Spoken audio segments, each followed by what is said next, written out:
Saan ang anak ko? At anong ginawa mo sa kanya? Ha? Nawawala si Anton! Apa malay namin? Bakit ito ba hinahanap si Anton? Siya nga to ng gulo? Yung hilaw na anak mo. Binugbog ang anak ko! Ikaw ha? Ikaw ha? Hoy! Ikaw lang naman ang galit na galit kay Anton eh! Nasaan siya? Ilabas mo siya! Ilabas mo! Wala po akong alam sa sinasabi niyo. Sinungaling ka! Huwag mong idamay dito yung anak ko. Hindi namin kasalanan kung pabaya kang ina.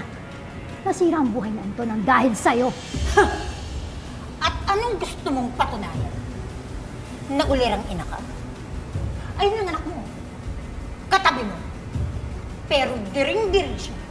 Nalapitan ka. Dahil hindi niya matanggap na ikaw ang ina niya! Ano? Ha? Bawiin mo yung sinabi mo! Bawiin mo! Hindi! Guards! Guards! Umalis ka dyan! Guards! Umalis ka dyan! Ilabas mo nga itong basurang ko! Guards!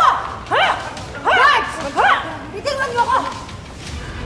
Bilang na ang amin ng pagiging reyna dito sa Makati.